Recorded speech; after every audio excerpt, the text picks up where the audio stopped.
Lepo pozdravljeni in dobrodošli na današnjem predavanju dr. Metke Zupančič, ki nam bo predstavila področje mikrokritike. Dr. Zupančič je literarna komparativistka in francistka ter zaslužna profesorica z izjemno bogato mednarodno kariero. Mikrokritiko pa je razvijala med svojim delovanjem v Severni Ameriki ter v sodelovanju z mednarodnimi centri za raziskovanje imaginarnega v Franciji in Španiji. Po predavanju bo dr. Zupančič na voljo za vsa vaša vprašanja. Bomo pa predstavitev tudi posneli in objavili na naši spletni strani, prav tako pa potem delimo tudi posnetek in ga pošljemo na vaše elektronske naslove, ki ste jih navedli ob prijavi. Zdaj, današnje predavanje organiziramo v okviru Svetovne mreže Univerze v Ljubljani, ki povezuje več kot 200 slovenskih znanstvenikov in raziskovalcev, ki delujejo v tujini. Veliko njih je zelo zainteresiranih tudi za sodelovanje s študenti in zaposlenimi Univerze v Ljubljani in seveda tudi z drugimi zainteresiranimi, tako da jih lahko tudi neposredno kontaktirate. Naši študenti in zaposleni na Univerzi v Ljubljani pa jih lahko tudi neposredno se povežete z člani in članicami SMUL preko aplikacije, ki jo najdete na naši spletni strani, in sicer uporabite vašo digitalno identiteto. Hkrati bi vas pa tudi želela še povabiti, da si rezervirate 8. oktober, ko bomo skupaj s člani SMUL organizirali drugo konferenco SMUL, ki bo prav tako kot v preteklem letu oziroma že 2024, bo posvečena pomenu znanja in univerze v družbi. Tokrat se bomo osredotočili na temo med akademsko svobodo in političnim vplivom. Tako da bomo veseli vaše udeležbe. Bomo tudi naredili pred poletjem malo večjo promocijo dogodka. V nadaljevanju pa bo današnji dogodek povezovala dr. Mihaela Pavličev. Mihaela prihaja iz Univerze na Dunaju, kjer deluje kot evolucijska biologinja in je tudi trenutna predsednica Svetovne mreže Univerze v Ljubljani. Dober dan tudi v mojem imenu. Hvala lepa, Katja, za tako predstavitev na začetku. Jaz bi samo dodala, da me res veseli danes spet pozdraviti eno predavateljico za področje humanistike. Ampak mislim, da s temo, ki je mogoče ni tako tuja tudi naravoslovcem, namreč z tem kontrastom med strukturalističnim pogledom, strukturalistično metodo, mogoče kot kontrast k funkcionalistični. Jaz moram reči, da se včasih vprašam, ko vidim, da se ta kontrast pojavlja na različnih področjih, če ne indicira enega fenomena, ki izvira bolj iz našega spoznavnega aparata, kot dejansko od zunaj. Ampak, dr. Zupančič, mislim, da boste zajeli ta vprašanja tudi v predavanju. Prosim, podij je vaš. Najlepša hvala, izredno sem počaščena in vesela tega vabila. Bomo prosili gospo Katjo Cerar, da bo premikala zaslone, ker smo imeli nekaj težav z nalaganjem takoja. Bom verjetno rekla naprej ali kaj takega. V glavnem, mitokritika kot ene vrste krovna beseda, kaj opredeljuje, o čem govori. Začelo se je v 60. letih, predvsem v Franciji. Ta izraz mitokritika je navezana na francoske šole, ki pravijo French theory, predvsem v 60. letih, ki je seveda naslonjena na strukturalizem in potem tudi semiotiko. V glavnem, v tistem času so največ se strokovnjaki, kolegi ukvarjali z grškimi, rimskimi miti. Predhodniki Gilberta Durana, ki ga tukaj navajam, ki je doživel lepo starost, ampak nas je vseeno zapustil že pred več kot skoraj 14 leti, je eden od glavnih njegovih vzorov je Bachelard, ki ga imam tukaj navedenega. Lévi-Strauss je seveda od zadaj ves čas prisoten, Jung tudi, ampak Duran je naredil kot antropolog eno zelo zanimivo sintezo, bi rekli, v svojem zelo pomembnem delu, ki ga nihče še do danes ni presegel, te antropološke strukture imaginarnega. On je namesto o mitih se odločil govoriti o imaginarnem. Imaginarno kot povezava med vsem, kar se v naših, ne samo glavah, ampak v naši strukturi, bivanjski strukturi pojavlja, ker danes pa tudi ugotavljam, da je imel prav, da ni vse samo v glavi, ampak da so nevroni po vsem telesu in da je zanimivo videti, kako se odražajo. Gremo lahko naprej, prosim. Naslednji. Ja, Biron, vidite to izdajo, še eno nazaj, tako je. Izdaja, ki jo imam jaz, iz 69. leta, 12. izdaja, veliko citirajo, zdaj pa 16. izdajo, ki je iz 2016. Biron je v prazno strukturo strukturalizma vnesel mit, tako bi lahko rekli na hitro. Je pa on kot antropolog se ukvarjal zelo veliko z literaturo, je Stendhala obravnaval paromsko kartuzijo, to je bilo eno njegovo veliko delo, je pa po njegovem mit v vseh kulturah prisoten. Imaginarno je v vseh kulturah in je danost. Brez tega ni človeškega razvoja, pravi. To delo je bilo 92. leta prevedeno v Brisbaneu v Avstraliji in občudujem kogarkoli, ki se je lotil prevajanja njegovega dela, ker je zelo analogen, že on, jaz nisem z njim začela svojih raziskav o mitih, ampak zdaj, ko se vračam k njegovemu delu, ugotavljam, kako v bistvu že on vnesel zelo, zelo analogno mišljenje.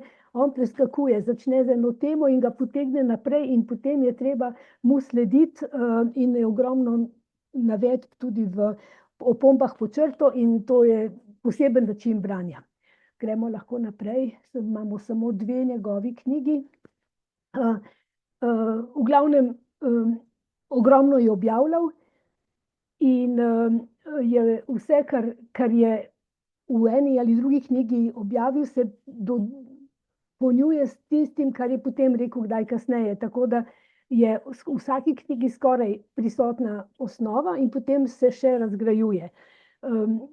V tej knjigi Science de l'homme et tradition iz 79. leta je razložil nov pojem mitoanalize. Začel je z mitokritiko, potem je pa ugotovil, da kritika kot natančno prebiranje tekstov in potem ugotavljanje struktur ni dovolj, ker je sinhrono gledana, potem pa hotel diahrono in je šel v ta postopek metaanalize kot pod vplivom psihoanalize in drugih ved in je potem odločil se, da je vsako obdobje zaznamovano z enim mitom.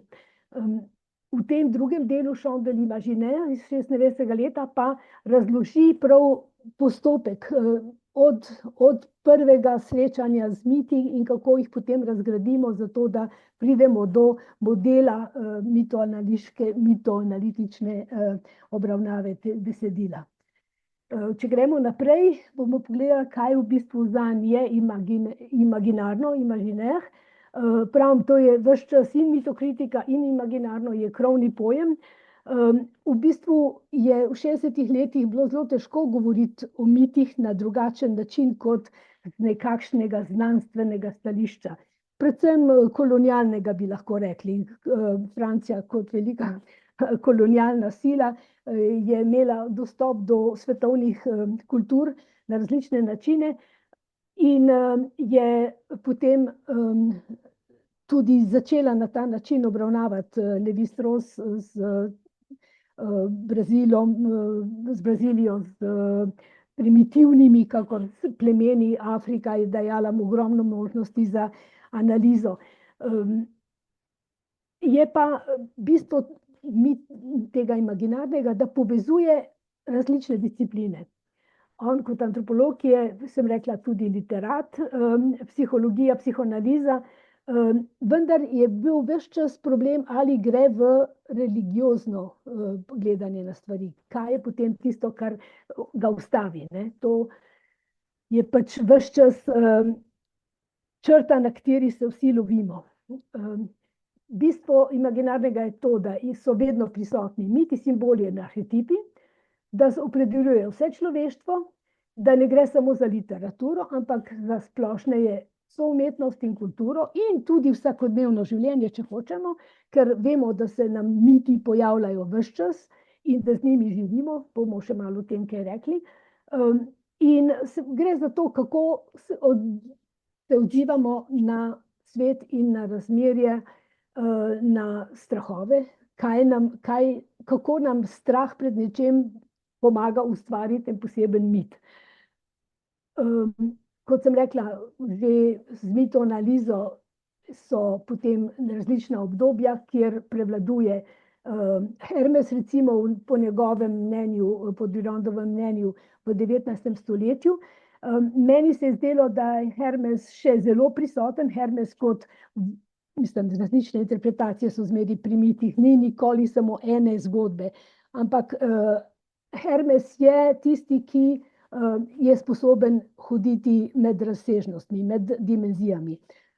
In zakaj je to v 19. stoletju že po Duranu, je prav zanimivo, ker danes vidimo, kako smo vsi malo razseljeni, predvsem vsi v smulu, kako smo med svetovi, kako smo med verstvi, med pristopi k življenju. In v tem smislu sem potem sama tudi, bom videla, kje pridem do tega, lahko gremo naprej.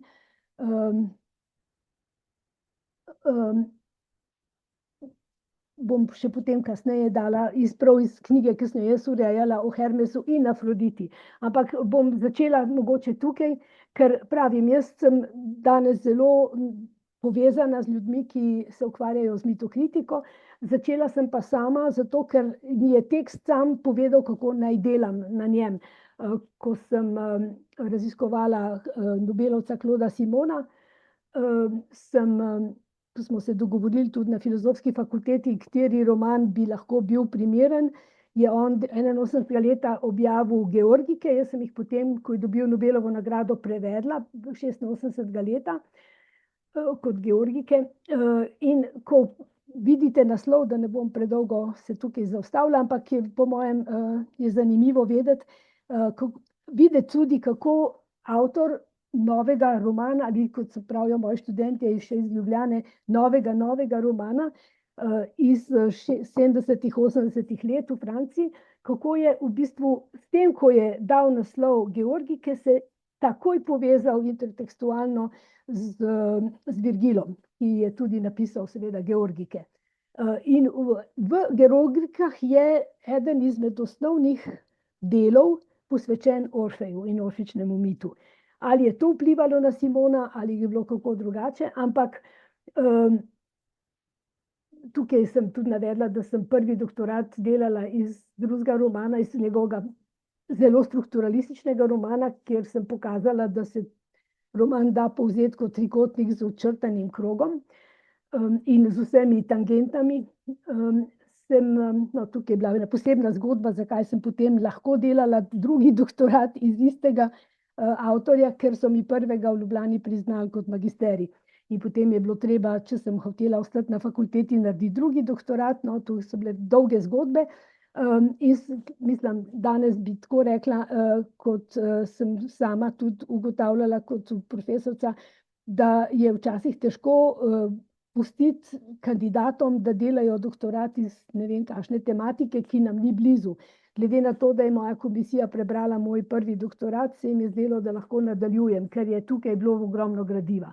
Ampak v glavnem grem nazaj. Georgike torej se povezujejo nazaj na Virgila, kar pa naredi Simon, se pa potem ves čas nekako skozi orfični mit, ki ga ne ozavešča po svoje, se spiralno premika skozi renesanso, konec 18. stoletja, konec 19. stoletja, začetek 20. stoletja in ves čas tisti, ki jih on citira, ker se ves čas prehaja med umetnostjo, plesom, glasbo, matematiko, vojno tudi, ker je eden od 3 junakov ali oseb v tem romanu, je njegov prednik, ki je bil general pod Napoleonom in ki se je boril v Italiji, ki je bil artilerist in je moral poznati matematiko. V glavnem, dokler nisem prišla do knjige Elizabeth Sewell, ki jo tukaj navajam, in potem tudi do možnosti kombiniranja s Bahtinom, njegovim dialoškim principom, do takrat jaz nisem našla ključa za razlago tega romana.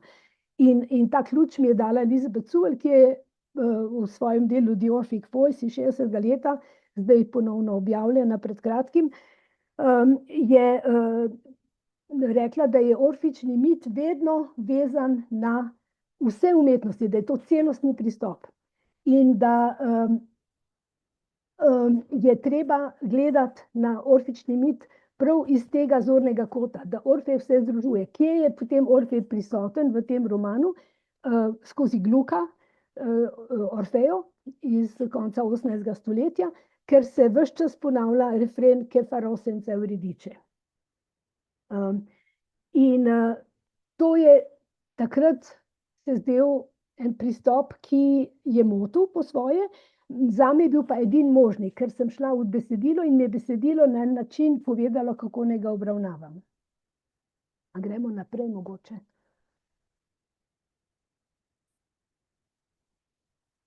Kako sem jaz potem ozavestila ta svoj pristop in sem ugotovila, da je mitokritika lahko sinteza in sem potem počasi tudi jaz ozavestila svoj način mišljenja k temu, o tem integriranem, nelinearnem načinu mišljenja, ki je postavljeno vedno na analogijah, na paradoksni logiki tudi. In paradoksna logika sprejemanja nasprotij je osnovno mitološko mišljenje po Jungu, coincidentia oppositorum. In mislim, tukaj sem hvaležna profesorci Pavličev, ki je zadnjič, ko smo se pogovarjali, omenjala Dunajski krog matematikov in filozofov in je potem meni se naenkrat pojasnilo, zakaj tudi literarna znanost hoče biti znanstvena. Zato, ker je zaradi vseh pritiskov na univerzitetno delo in glede na vse, kar smo se naučili, kako moramo delati z literaturo in s temi pristopi, kakor sociokritiko, socialno, psihološko, zgodovinsko, marksistično, je potem naenkrat delovanje vznotraj mitov prav tisto, česar so se v Dunajskem krogu želeli izogniti, svojo antimetafizično pozicijo. Lahko gremo naprej. In vam povzemam, da je torej mitokritika ena izmed metod literarno-primerjalne vede ali splošneje kulturnih interdisciplinarnih pristopov k delovanju zgodovini in teoriji mitov. Eno izmed vprašanj, ki sem jih dobila vnaprej, je bilo ravno v tem, ali se pristop omejuje na literaturo, in vam takoj omenjam kolega iz Madrida, José Manuel Losada, je nosilec ogromno projektov in eden izmed njih, mislim, vsaki 2 leti organizira konferenco na svoji univerzi Complutense v Madridu in on se prav ukvarja vsak dan bolj s širšim pomenom mitov v družbi. In recimo v Madridu organizira sprehode, kjer se obiskovalci soočajo z mitološkimi elementi, ki so vgrajeni v arhitekturo, v vrtove, v parke, krajinsko arhitekturo. In je imel recimo idejo, sem ga tudi jaz povabljena zraven v to raziskovalno skupino, da bi po vsej Evropi v prestolnicah, tudi v Ljubljani recimo, naredili taka jedra, kjer bi hodili raziskovati, kaj se v mestu dogaja mitološkega. Tako da bo morda se to lepega dne še zgodilo. Ampak to, kar je najpomembneje mogoče vsega, kar je on do zdaj napisal, 800 strani svoje knjige Mitokritika Kultural, se pravi, res gre v kulturo, je njegova pozicija, da ni mita brez transcendence. In tukaj se potem takoj pojavi, če gledamo nazaj na to nemetafizično znanstveno delovanje, ali je transcendenca imanentna, ali jo sami določamo in kako jo potem tudi uvržemo. Tukaj vam omenjam tudi Levi-Straussa. Seveda mitokritika lahko meji na mistiko in je vedno na robu metafizičnih elementov. Gremo naprej. Tukaj prihajamo do tega, kar sem prej nakazala. Ko sem prišla v Alabamo leta 2000, so takoj kolegi predlagali, da bi organizirala kakšno konferenco in sem seveda rekla, da bi jo rada iz mitokritike in so se strinjali in smo potem povabili eno ožjo skupino kolegov, ki so se vsi že prej z menoj družili v raznih publikacijah in smo potem 2002 naredili to konferenco in glede na to, kar sem rekla, da je po Duranu Hermes vodilni mit še morda ne samo v 19., ampak potem tudi kasneje, sem jaz potem želela dodati Afrodito. Ampak ne Afrodito v enem tradicionalnem gledanju ali pa eno varianto Afrodite, ampak žensko, ki nosi in svojo telesnost in svoje znanje in svojo intelektualno razsežnost.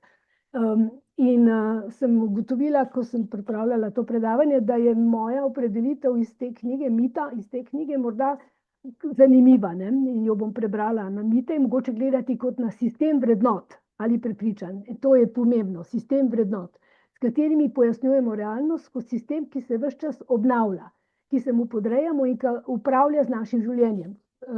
V bistvu, če začnemo gledati na mite skozi, bi rekla, eno prizmo čuječnosti ali nekdo bo šel skozi budistično, jaz se zelo ukvarjam z jogo in me je joga tudi pripeljala do tega, da samo sebe gledam v tem, kar počnem.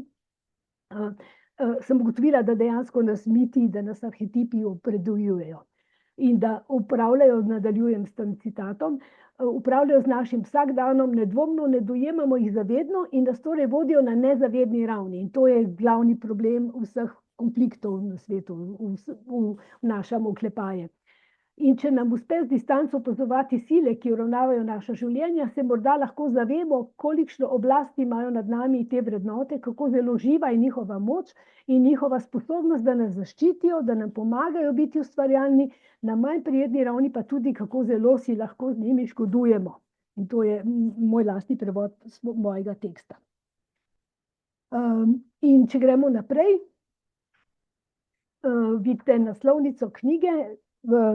Jaz sem takrat združila in slikarstvo, smo imeli razstavo, prišli so kolegi iz New Yorka, ki so imeli predstavo o Hermesu in Afroditi, šli smo v parke, tako da smo imeli že takrat eno precej interdisciplinarno konferenco. Smo pa, če vidite, tukaj mojega imena na knjigi ni, smo pozabili napisati moje ime na knjigo, kar je po svoje čisto v redu, je pa na hrbtu. In zdaj, če pogledamo, o čem govori ta opredelitev mita, in zdaj že to skoraj četrt stoletja, ker je knjiga izšla 2004. Se pravi, vlogo, ki jo imamo sami, to je izredno pomembno. Razpoznavanje mitov kot sistem vrednot ali prepričanj, ki nas določajo. In potem pa pride odločitev, da se jim ne podrejamo, da lahko jih tudi postavimo na glavo.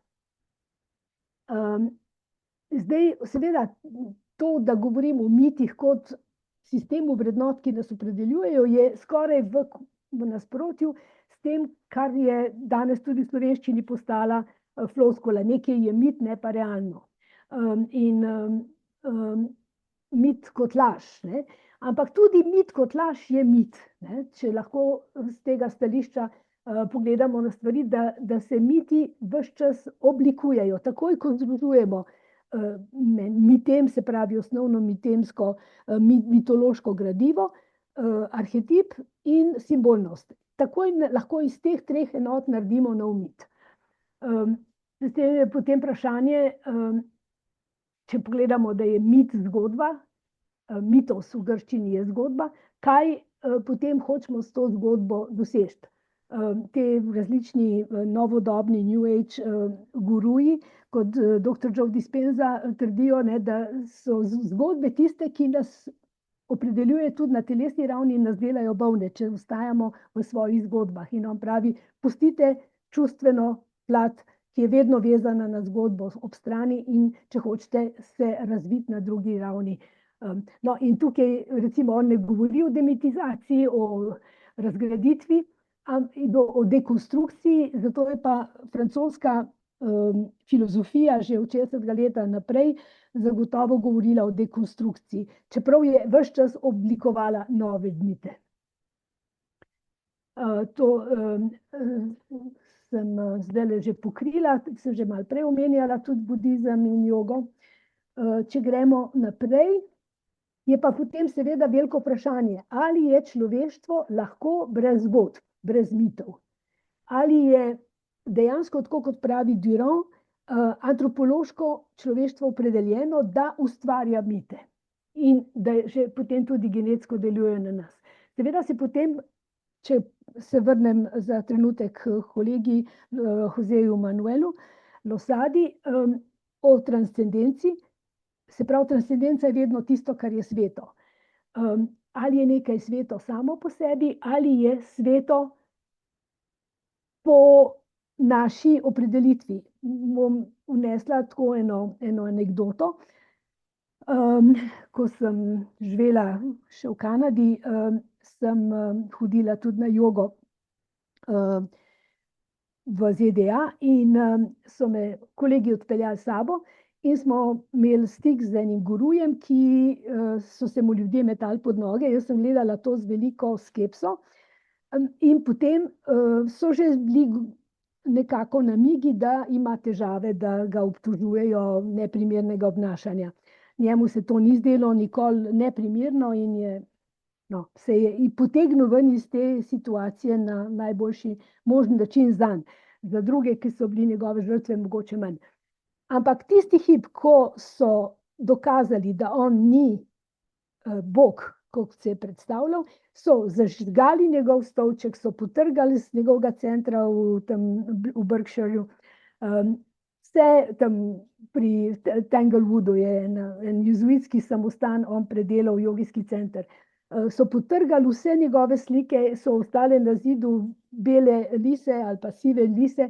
Vse, kar je on prej rekel, je naenkrat postalo grozno. Tukaj se točno videl proces mitizacije, tega postavljanja nekoga za sveto osebo in potem totalno dekonstrukcijo tega mita. In to počnemo vsak dan, ampak to se v ZDA zelo, zelo pogosto dogaja. In se tudi, ne vem zakaj, ameriška kultura je taka, da se ljudje zelo hitro dajo potegniti v eno sledenje enim, ali so sekte ali prepričanjem, in potem so noro v njem in potem, ko se to neha, se pa obrnejo in grejo popolnoma v nekaj drugega. Se pravi, da nas to lahko ogromno nauči o tem, kako živimo, zakaj tako živimo in kaj od tega lahko potegnemo, zato da ne bomo ponavljali enakih problemov. Zdaj, če pogledamo na zgodbo, tudi v znanosti konec koncev imamo zgodbe, ki se spreminjajo, ko pride do novih odkritij. Se pravi, da je ves čas prisotna tudi vodilna ideologija. In ljudje se tej vodilni ideologiji podrejajo. Kakšni so razlogi, je pa vprašanje. Je pa jasno, da to, kot je rekel Bakhtin, že on na literaturi 19. stoletja, ki jo raziskoval, je ugotovil, da je že ta literatura, Dostojevski predvsem, kazala na nov način mišljenja, na nov način komuniciranja med junaki v romanih. Se pravi, da ni bilo ene vrhovne monološke avtoritete, ampak da je vse potekalo polifono. No, in če bi lahko prišli do večjega, širšega razumevanja tega pristopa, bi lahko videli, da je več vodilnih ideologij, ki se danes še vedno izrivajo druga drugo, da pa konec koncev se vedno bolj zavedamo, da vsi obstajamo vsak v svoji ideologiji in da se moramo vprašati, ali jo bomo ohranjali, ali jo bomo podpirali, ali jo bomo mogoče predelali v kaj drugega. Gremo mogoče naprej. Torej, je mitokritika ne samo veda za raziskovanje mitov in njihovega delovanja, ampak dodatno še metoda, ki spreminja tudi osebo. In pred kratkim zdajle jaz urejam eno številko in memoriam kolegici, revija Complete izstaja v Parizu, za primerjalno književnost je organ Evropske zveze za primerjalno književnost in je kolega, Bernard Francois, ki uči na Sorboni, je govoril o razvoju ne samo mišljenja naše kolegice, ki je umrla lani, ampak tudi tega, kako delo na literaturi ves čas spreminja tudi tistega, ki prebira. Se pravi, da ko opazujemo dogajanje zunaj, se nam odpirajo nove razsežnosti. In potem seveda nas zanima, kako potem te miti delujejo v različnih kontekstih in kakšne posledice lahko imajo. In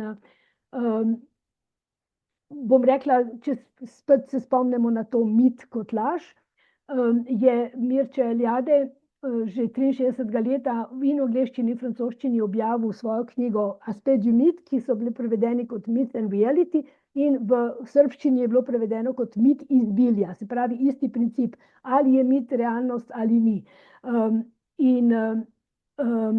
Je tudi on ugotavljal, da so v bistvu Rimljani zagotovili svojim podanikom, mislim rimski misleci in svojim sledilcem, da mit ni več primeren pristop k obravnavi sveta, ampak da je treba iti v racionalno mišljenje. In zato imamo od Rima naprej, pravi tudi Eliade, mesta, ki so po ravnimi ulicami, ne pa okrožna mesta, spiralno organizirana mesta. Ker se je način mišljenja v Rimu spremenil. Gremo mogoče naprej, da ne bomo prepozni. Grem nazaj na Durona in na njegov način, kako delovati z gradivom, ki ga obravnavamo. On pravi, da sta pomembna dva pristopa, dva postopka. Najprej ugotovimo, katere mitske osebe ali pojavi so prisotni. Druga stopnja, drug postopek je pa, da ugotovimo, kakšne so razlike med načinom obravnave v recimo klasičnem izročilu, čeprav je tudi klasično izročilo že v mnoštvu, nikoli ni samo ena verzija klasičnega mita, ali pa da potem vidimo recimo, kateri mitologemi, najmanjše mitološko pomenljive sestavne delce, lahko najdemo v nekem delu. No, bom citirala, da bo več možnosti za aplikacijo. Kolegico, ki je sourednica te revije, na kateri delava, ona je na Univerzi Pompeu Fabra, kjer smo imeli tudi kolegico Lolo Melon, in ona uči literaturo, frankofonijo, in je v svojem članku v tej reviji uporablja dva modela, Penelopo in Odiseja. In je zelo zanimivo, da je pustila ob strani transcendenco, ampak se je samo osredotočila na te miteme vrnitve domov. Ta, ki čaka, in ta, ki gre domov, ki prihaja domov, ki je v izgnanstvu, in potem je uporabila te mitologeme na 3 tekstih, na 2 romanih in na enem filmu o španskih izgnancih, ki so odšli potem, ko je Franco prevzel oblast in so živeli veliko od njih v Franciji in potem so se želeli vrniti. Mislim, to je popolnoma sprejemljiv način obravnave mitološkega gradiva. No, ta pokojna kolegica Brigitte Legers je pa recimo obravnavala Sine bratca. Kako se ta literarni mit, ne klasični mit, ampak mit, ki se pojavlja v literaturi, nastane v literaturi in potem se vrača. Ravno tako se vrača, kot se vrača klasični mit v predelavah. In je ravno pokazala, kako se to dogaja in v filmih, in v stripih, in v literaturi. No, in jaz sem uporabila njen pristop do literarnih mitov za obravnavo enega romana iz Alžirije, Hizja, avtorice Maïse B, ki je izredno krasna avtorica, zelo, zelo rada jo berem, kjer se Hizja kot eponimna nosilka celega romana navezuje s svojim imenom na legendo iz alžirske kulture. Zdaj, kaj se potem zgodi od tistega, kar je mit ali legenda sugerirala, se pravi, tukaj meja med legendo in mitom je zelo, zelo neopredeljena in kako potem ona iz sebe nekaj naredi, ko zavesti razliko med seboj in tradicionalnim tem likom. Tako delamo mi, tako s tem se ukvarjamo. Če pogledamo še naprej, eno stvar, ki bo mogoče komu zanimiva na naslednjem zaslonu. Hvala.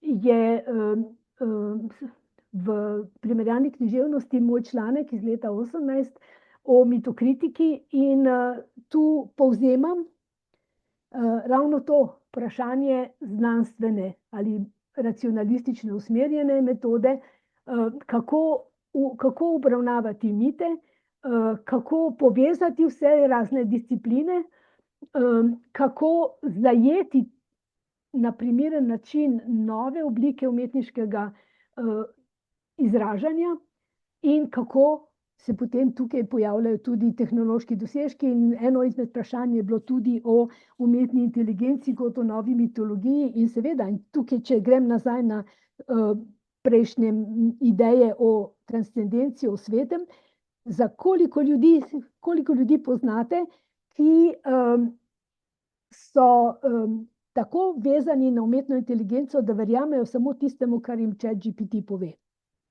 Koliko slišim takole mimogrede, bom vprašala Četkota. In dejansko postaja to transcendenca, postaja vir vedenja in postaja ene vrste nov mit. A gremo mogoče naprej lahko. Bom omenila že iz tega članka tudi nekatere metodološke probleme.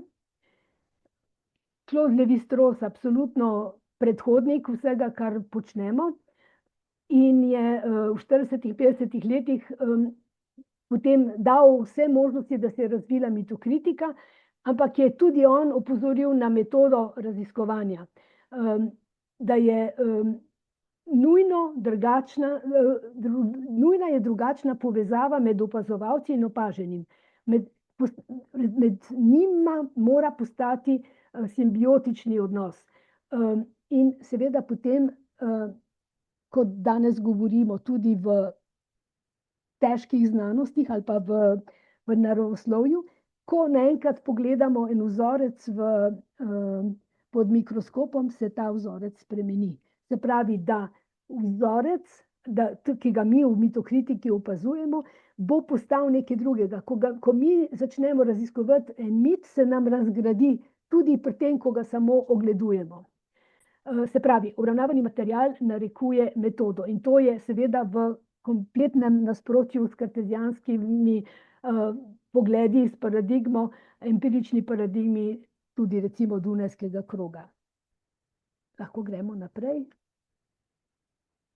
Tukaj imam o Claudu Lévi-Straussu njegov pogled na stvari. Gilbert Giron najprej, ja. tukaj imate ne samo mitokritiko in mitoanalizo, potem je on uveljavil še metodologijo, ampak to je pač še dodatna razsežnost, da bi združil oboje in mitokritiko in mitoanalizo, ni pa potem se to uveljavilo. Ljudje še zmeraj danes govorijo bolj o mitokritiki, v Ameriki je pa to myth criticism, ki pove tisto, kar se dela s temi miti ali pa tudi ne.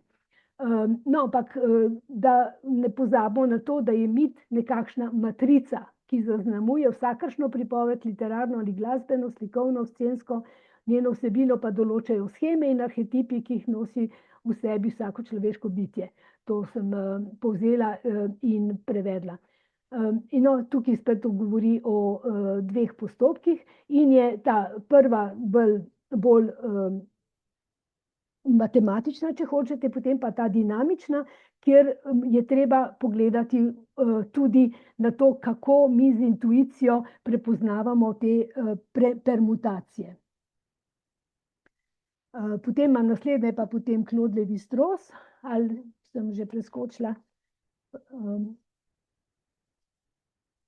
No, mislim, da pol pride, ja. Še zmeraj so tukaj metodološki problemi.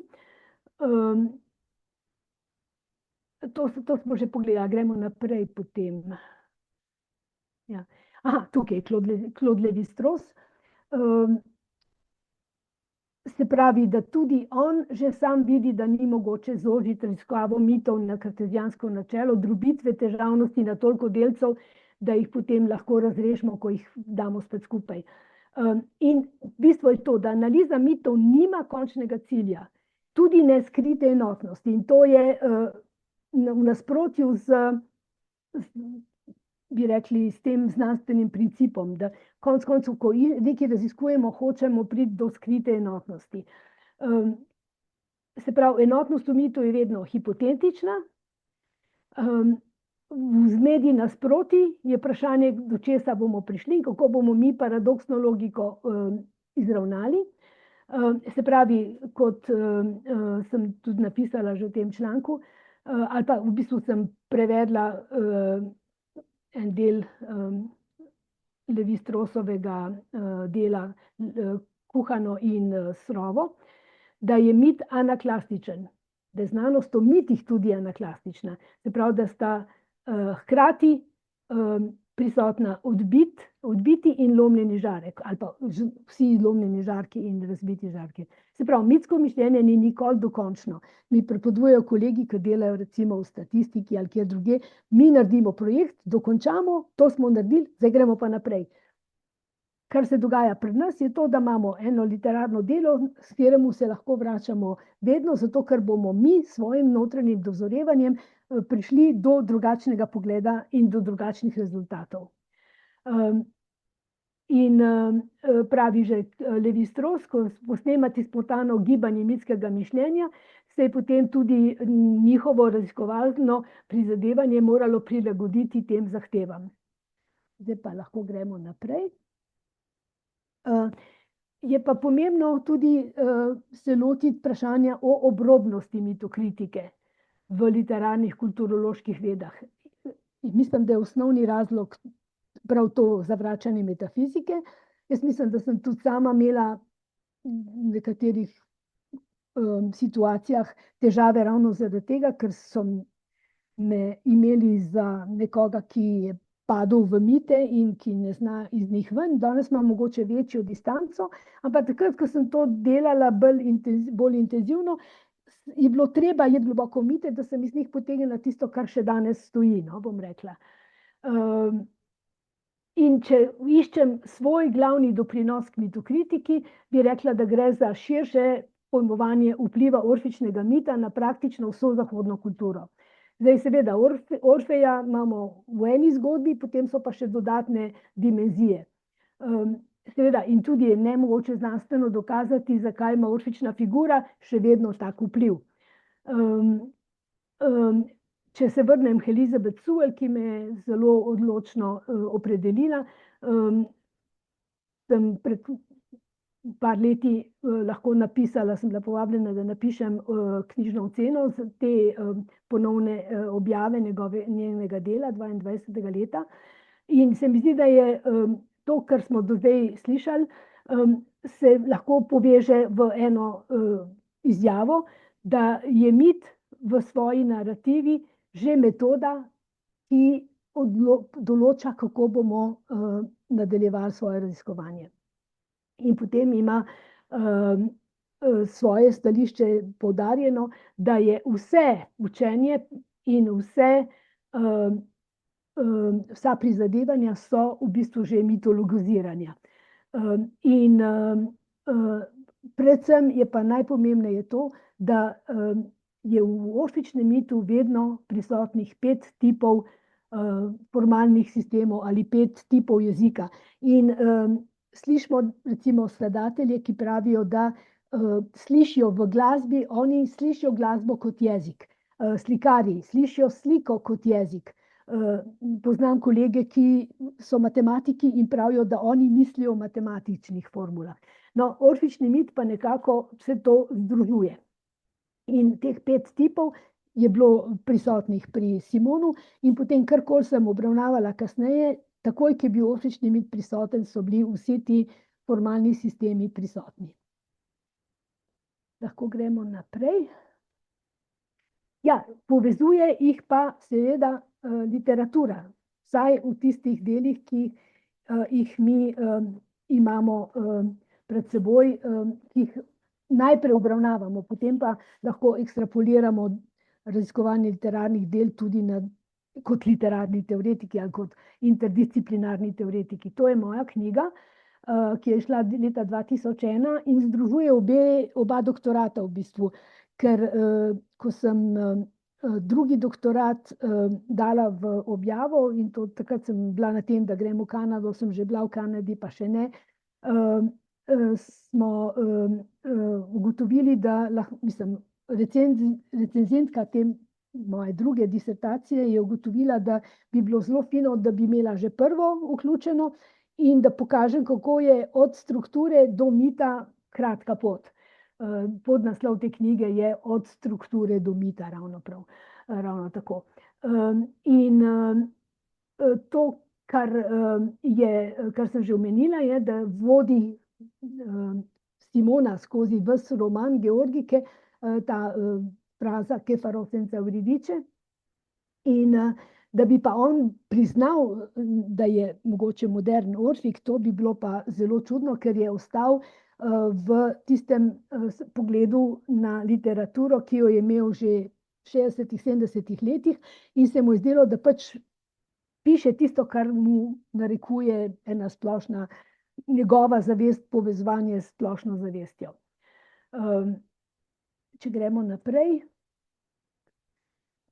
v bistvu gremo že v sintezo po svoje.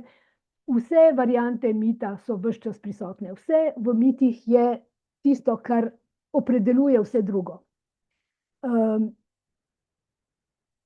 Recimo, če pogledamo, da je tukaj orfična religija, ki je bila opredeljena brez Euridike takrat kot način za pesnike, da sežejo na drugo stran in da si s tem pomagajo do inspiracije, da se na drugi strani, ali zdaj to dejansko, to, kar zdaj ljudje opisujejo kot izkušnjo bližnje smrti, ali je to kaj drugega, ampak oni so znali iti na drugo stran in se povezati s muzami in v tem prinesti svojo inspiracijo. In to je po svoje že osnova za Euridiko. Euridika ne sme biti ta, ki se z njo Orfej poroči, ne sme biti v tem svetu, ker potem ne bi bila inspiracija. Se pravi, ko je pa postane inspiracija, pa tista duhovna, intelektualna, čustvena razsežnost ženske odpisana in je po enih pogledih na orfični mit to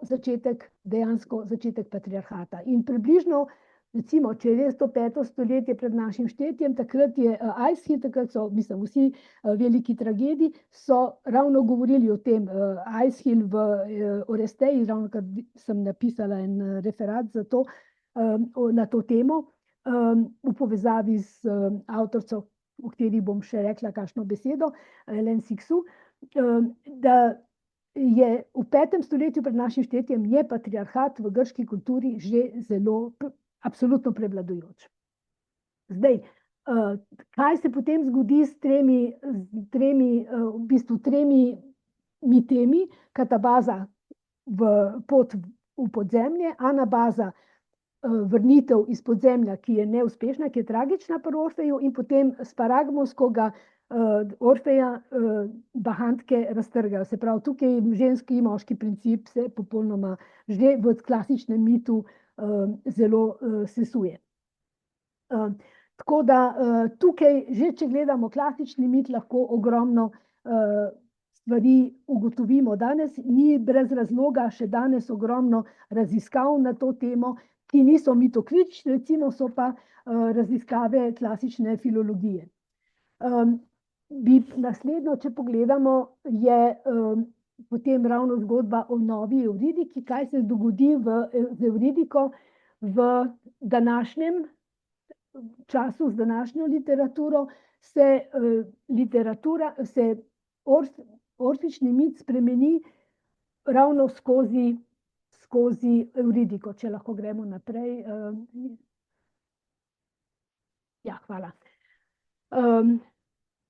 In tukaj omenjam seveda veliko predstavo, ki je še danes na programu, Orfej in Evridika. Če niste videli, danes je še možnost iti, če je še kaj prostora.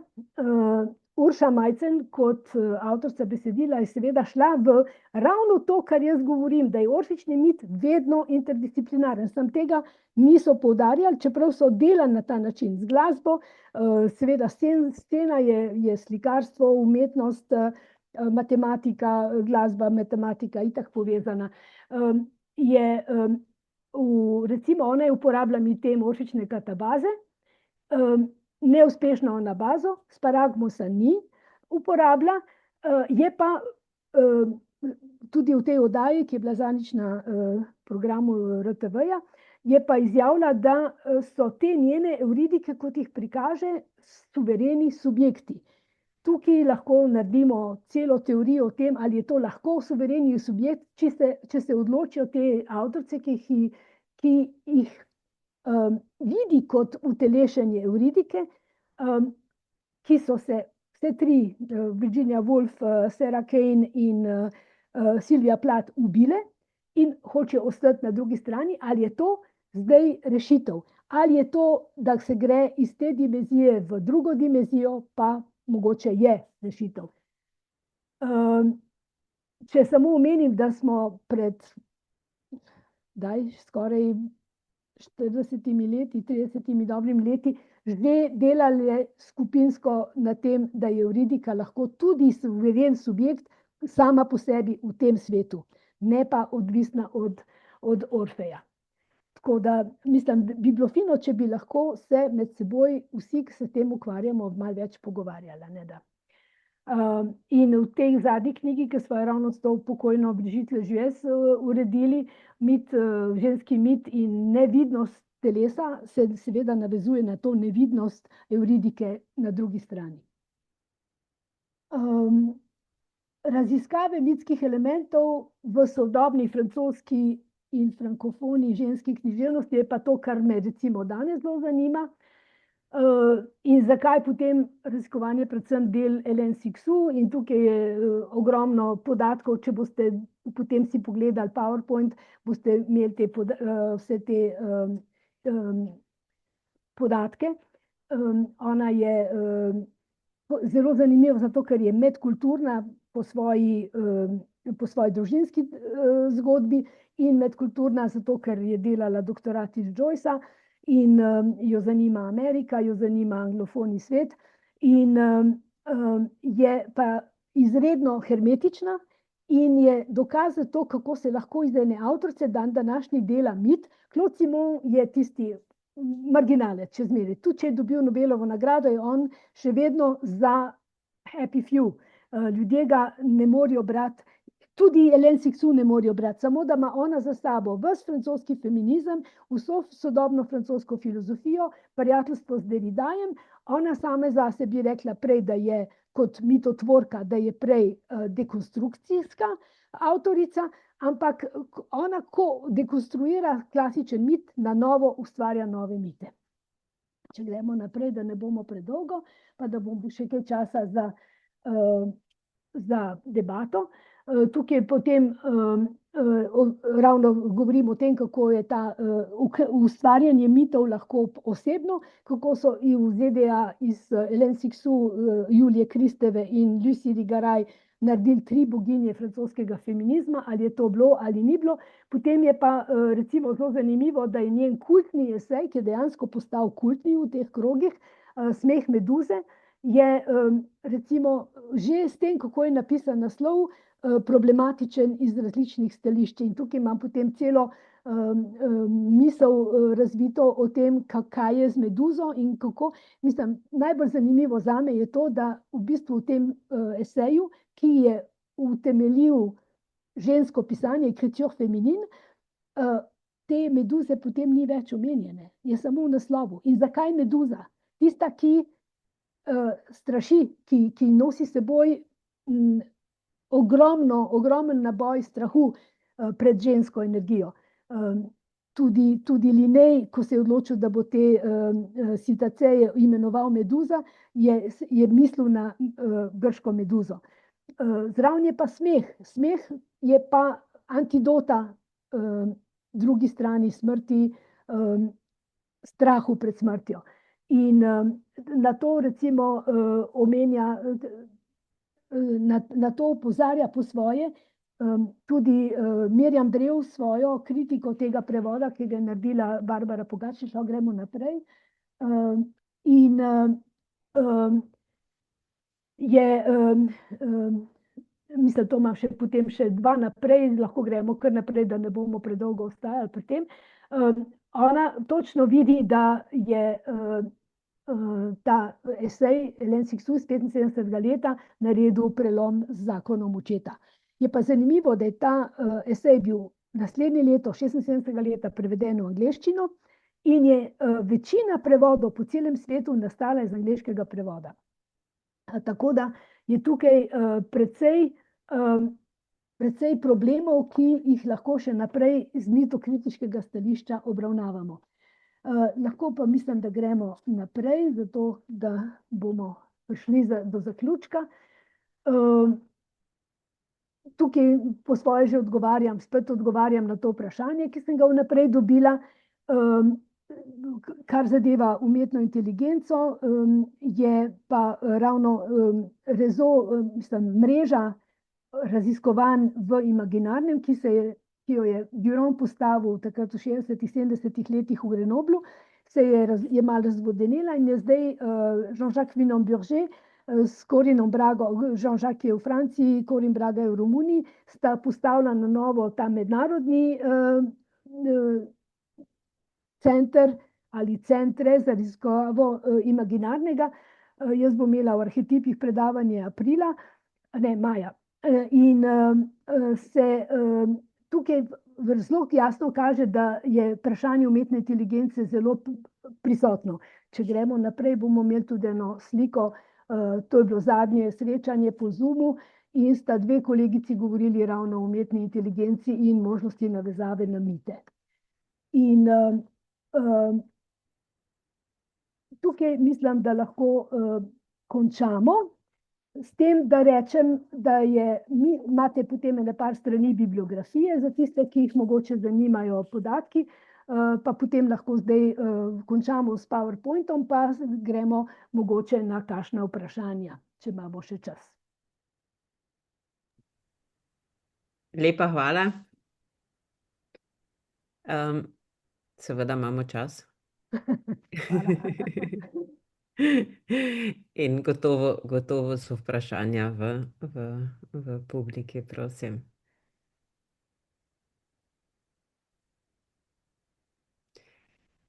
Mogoče še odgovorimo na kakšno od vprašanj, ki so jih ljudje že naprej poslali, med drugim tudi, kateri je vaš najljubši mit?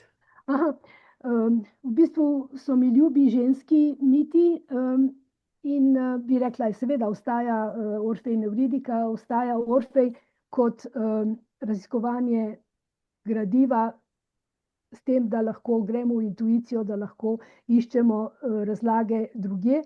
Mene je v bistvu od začetka me je zanimalo in sem imela to, bi rekla, iluzijo, da bom lahko šla tudi v azijske mite, predvsem v Indijo, to, kar je indoevropsko, in da bom poskušala ugotoviti, ali je res, kar pravijo eni malo bolj mistični avtorji.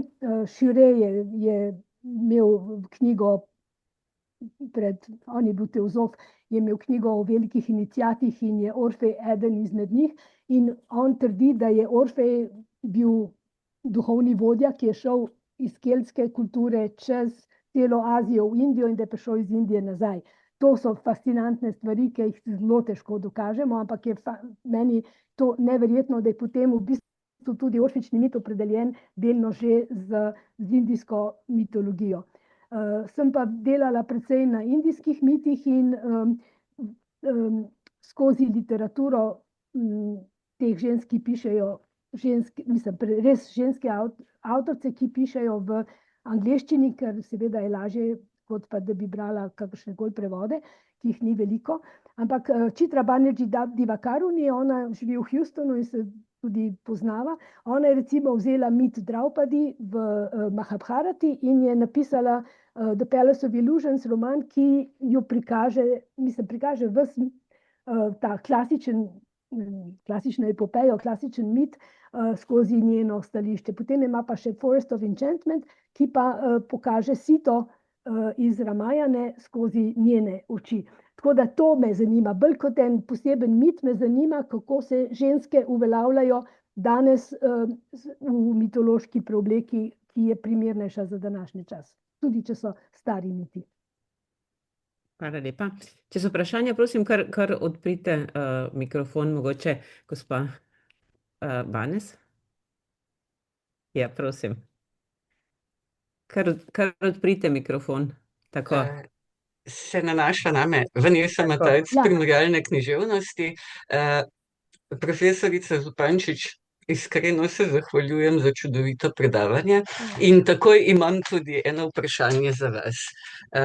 Seveda je nenadoma prišlo do velikega razrasta romanov, sodobnih romanov v svetovni književnosti, ki v središče postavljajo to ali ono mitsko figuro, žensko ali pa tudi moško, in na nek način preinterpretirajo tako ali drugače, v povezavi najbrž tudi z ideologijami, ki ste jih omenjali, z različnimi aktualnimi ideološkimi tokovi, usmeritvami, težnjami. Preinterpretirajo te klasične mitske figure, kakor smo jih poznali iz starih epskih reprezentacij. In zdaj me čisto radovedno zanima, kako vi literarno vrednotite, če vas smem to vprašati, dva romana pisateljice, ki sta pri nas bila kar precej, ki sta pri nas požela kar precej zanimanja. To je pisateljica Madeline Miller in v fokusu enega od teh dveh njenih romanov je Kirka v novi vlogi, izrazito protipatriarhalni vlogi, in v fokusu drugega romana je Ahil. Naslov romana pa je, mislim, da Achilles Song. Če slučajno poznate ta dva romana, me zanima vaše mnenje o njih. Aha. Ne, ampak mislim, da je to del, kako je ime, da si zapišem? Madeline Miller. M-I-L-L-E-R. Sem prav si zapomnila, ja. V glavnem, to me spomni na nekaj drugega, kar sem uporabljala v preteklosti. navezi na Kreto in Kirka je izreden mit, ja. In velja pogledati, bom pogledala, ampak jaz sem toliko delala na frankofoni književnosti, da potem nisem prišla razen teh indijskih, zato ker so me zanimale te širše razsežnosti, nisem prišla do več tekstov v angleščini. Tudi zato, ker sem bila pač nastavljena kot francistka na vseh delovnih mestih. In že tisto, da sem šla bolj v frankofonijo, kot v francosko književnost, je včasih bilo moteče. Ampak bom pogledala, ampak to me spomni, da je, v katerem letu je bilo to potem izdano, kaj veste? Moralo je biti v preteklih 15 letih v izvirniku, oziroma še manj. Na Slovenskem je bilo pa zelo, zelo hitro prevedeno, bi rekla.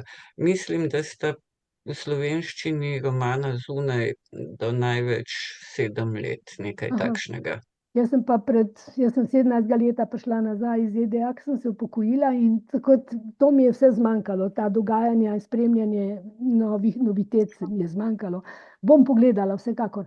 Ampak malo starejše so bile pa potem ene tendence v anglosaksonskem svetu, prav za ponovno zapisovanje mitov, antičnih mitov skozi žensko perspektivo. In je Rachel Ratui, ona je Fedro vzela in potem, v glavnem je razgradila vse te zgodbe z Krete in patriarhat in pred patriarhalno kulturo in tako naprej. Tako da je bilo to, eno drugo skupino sem obravnavala, v 80 letih v ZDA je bilo eno gibanje za novo boginjo, za povezovanje, ampak zelo interdisciplinarno in zelo ne postavitev monološko ene boginje, ampak boginja, ki se inkarnira v različnih oblikah. In to je bilo izredno prisotno v enih krogih. To, da splošna javnost o tem ni veliko vedela, je pa druga stvar, ne. Hvala za namig, bom zelo z veseljem pogledala, ja.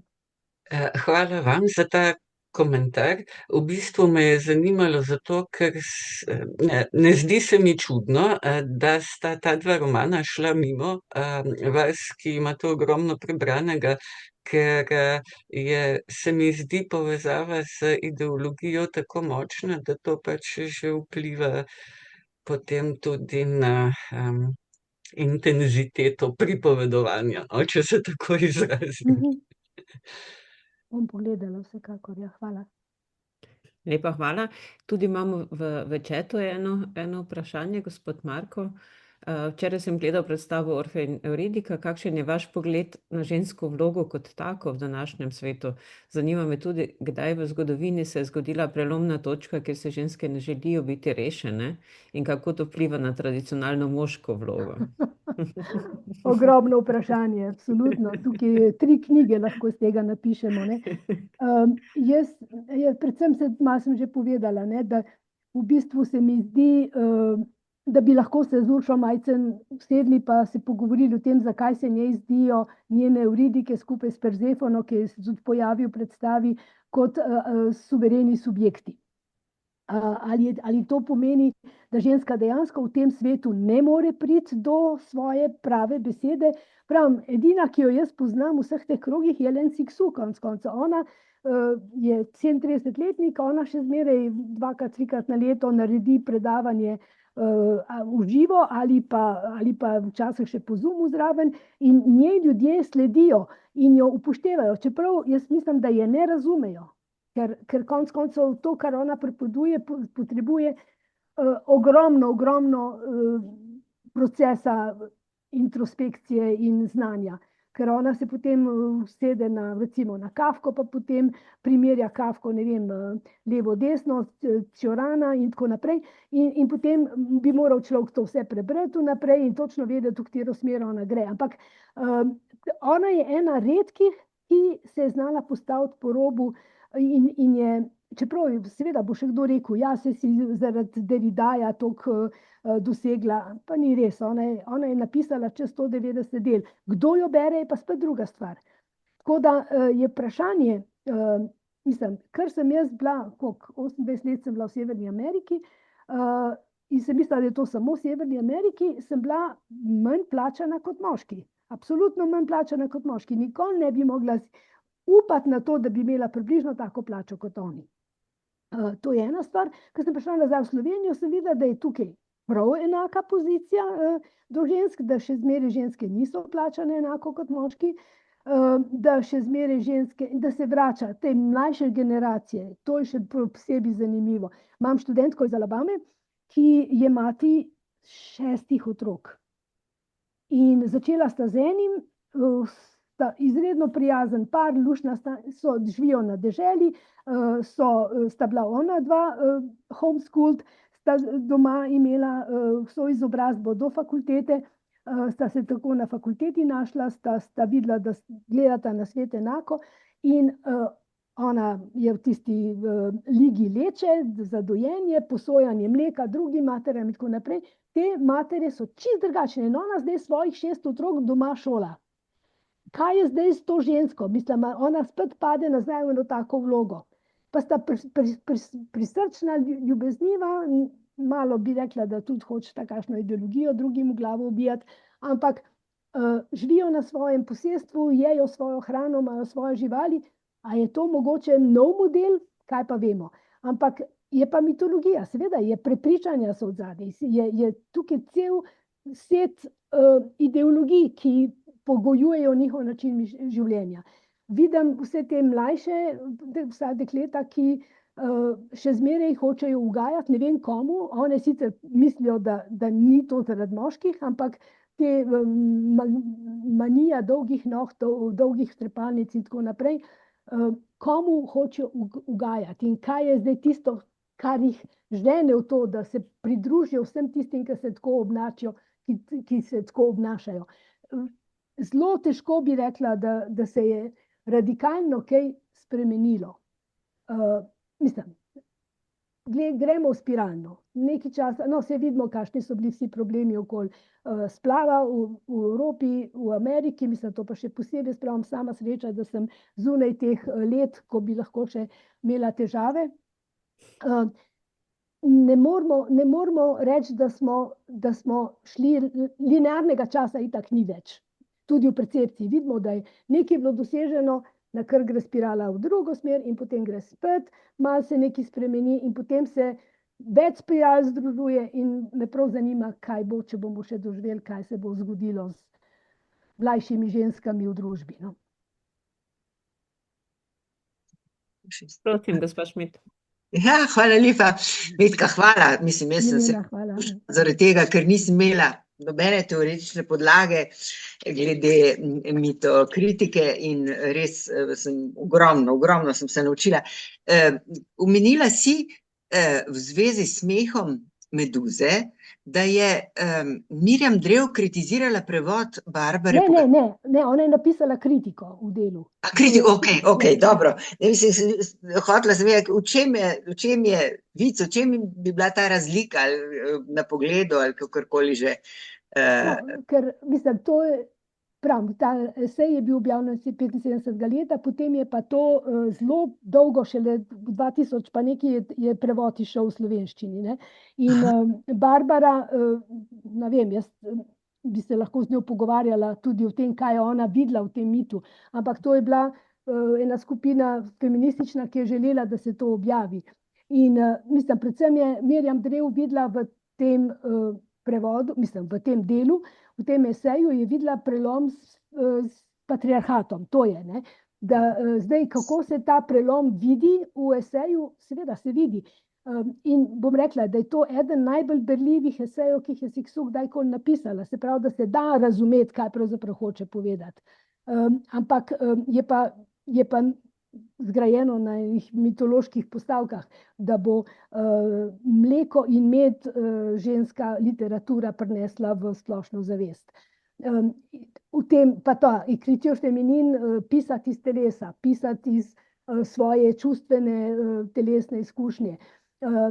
To je na način prelom s patriarhatom. Zdaj, kako mislim, je pa naslov sam je pa oksimoron, ne? Ker Meduza ni vezana na smeh, Smeh je druga razsežnost. To sem jaz že, ko sem delala nekaj raziskav o meduzi, sem takrat že našla razlago pri Propu, Vladimiru Propu kot formalistu, ki ima eno zgodbo princesa Nesmejana, ki se smeji in ona s tem premaga smrt.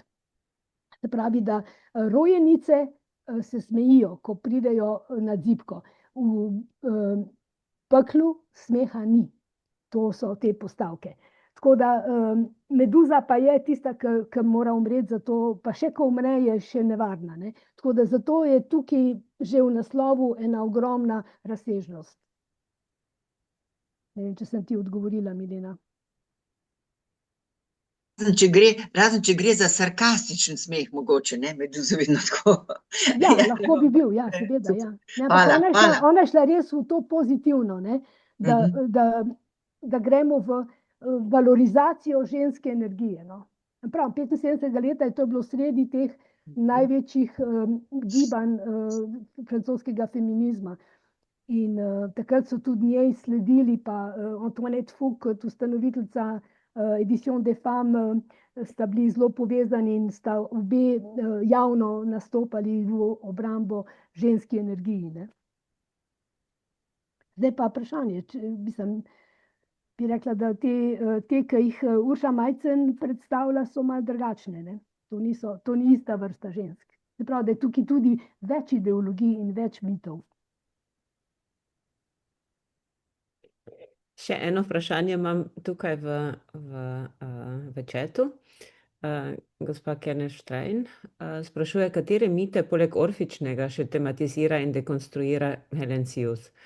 Ali je mogoče, da vse njene mite, vse njene zgodbe beremo v okviru orfičnega mita ali ne? Ni treba, bi rekla, ampak recimo ona gre v bistvu iz vsakega svojega, ne bom rekla romana, ker ne reče tem svojim knjigam romani, ampak fikcije ali pa ne vem. Gre od ene teme na drugo, čeprav se več ali manj vrača ogromno njenih idej. Ampak to, kar se meni zdi, pa je bilo tudi, ker je, bom rekla, da nisem imela zares težav, ker sem pač bila prepričana v to, kar sem govorila, ampak pa tudi zato, ker je knjiga jasno povedala tisto, kar sem jaz tudi videla v njej. Napisala je 2009 knjigo Filipin predel. Zdaj Filipinke, to nima nič opraviti s Filipini, ampak Filipini so Fil Lipšen. To je igra, ko se iz nemščine pride, ampak dobro je, Filipini pa postala francoska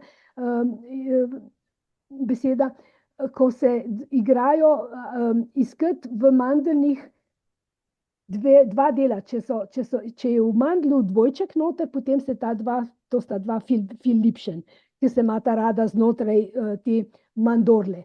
In ona gre od Fil Lipšen do ona kot laična, dekonstrukcijska, kartezijanska po svoje tudi, feministična raziskovalka je šla od Filipin, od te igre znotraj mandorle do mandorle. Mandorla je pa, to nam je Marko Pogačnik že pred leti razlagal, je pa najbolj sveta oblika, to je presek dveh krogov, vesica piscis. In v tej vesici piscis, kaj je noter, je pa Kristus. Se pravi, da je to za nekoga, ki je bil proglašen za nosilko novega feminizma, izreden preskok. In ko sem jaz pisala članek o tem v angleščini, zato da mogoče bo še kdo drug bral, razen frankofonov, sem imela z urednicami knjige težave. Ker niso hotele verjeti, da ona res to govori, pa je bila cela knjiga posvečena seksu. Tako da, mislim, kaj se dogodi na hitro v tej knjigi, ona opisuje, se navezuje na Freuda in na njegovo teorijo telepatije, in na knjigo Peter Ibbotson, ki jo je napisal George du Maurier v Angliji v koncu 19. stoletja. On kot teozof, kot je raziskovalec duhovnih razsežnosti, je vzel ta lik Petra Ibbotsona, ki ubije nehote moža ali strica, različne interpretacije, svoje ljubljene deklice iz otroštva, ki jo najde spet, odraščala sta v Parizu, on jo najde poročeno v Angliji in ko potem je on zaprt, priklenjen in na slami in tako naprej, ona se umakne iz modernega življenja in se mu poveže z njim, se mu preda po noči v sanjah. Ona dva skupaj sanjata. In zdaj, kar jaz berem sodobnih stvari, se že dogaja, da ljudje skupaj sanjajo in da skupaj v sanjah lahko tudi potujejo kdo ve kam. In to je totalna mistika, to je tako mistično, da ne more biti bolj. Ampak za tiste, ki sem rekla že prej, ki sledijo na bolj te intelektualni ravni, je to nesprejemljivo po svoje. Ali pa tega ne berejo, ali pa ne vejo, kaj pravzaprav ona pripoveduje. Ima pa recimo v prejšnjih knjigah, ima recimo Izaka, ker je Židinja, ne, ima to židovsko mitologijo, in ima Izaka, ki se spušča in ko pride do dna, se obrne mit in postane Persefona in pride nazaj na plano. Tako da ona ves čas obrača mite. Ves čas pa ima recimo, ona piše iz sanj. Ona ima te notce, na katerih z velikim flomastrom po noči, ko se zbudi, piše svoje sanje. Potem ima celo ekipo ljudi, ki to prepišejo. In potem ona še to malo pregleda, ona nima računalnika, zdaj mogoče že ima, ampak ne piše na računalnik in potem nekako to še pregleda in pa gre to v tisk. In ona lahko tako pri vseh svojih letih po 1-2 knjigi na leto objavi. Ne? To je noro. Ne? Ampak kaj je potem s temi njenimi sanjami? Ne? Ima ogromno, 5-6 knjig, ki so prav na sanjah, prepis sanj. In sanje so po Jungu in po vseh drugih, seveda nosilci drugih razsežnosti, ne? In intuicije in tako naprej. In je tako, da ni samo, lahko bi vzela orfični mit, če bi hotela ravno zaradi tega prehajanja na drugo stran, pa sanje, pa tako naprej. Ampak bi bilo mogoče omejevalno. Je boljš pustiti delu, da pove, kaj pravzaprav pripoveduje. Lepo. En komentar je še v francoščini, jaz se opravičujem, moja francoščina ni dovolj močna, tega si prosim preberite. A je v chatu? V chatu je Marie-Hélène. Ja, pour cette intervention, oui, qui ouvre de multiples perspectives. Malheureusement, mon slovène ne me permet pas d'intervenir comme je souhaiterais, mais je garde mes réflexions, questions pour notre... Ja, v bistvu, ko se vidimo, ona dva sta v Franciji, Marie-Hélène in Matijas živita v Franciji, in ko prideta v Slovenijo, potem imamo dolge debate in bova obdelali, kar nismo danes uspeli. Ja. Tako, lepo. Če je še kakšno vprašanje, pripomba še v občinstvu? Če ne, potem res lepa hvala za to bogato predavanje, tudi lepa hvala vsem poslušateljem, da ste se nam pridružili in s tem zaključujem današnje predavanje. Hvala. Najlepša hvala vsem. In lep februar. In tudi vam. Najlepša hvala. Nasvidenje. Srečno. Srečno.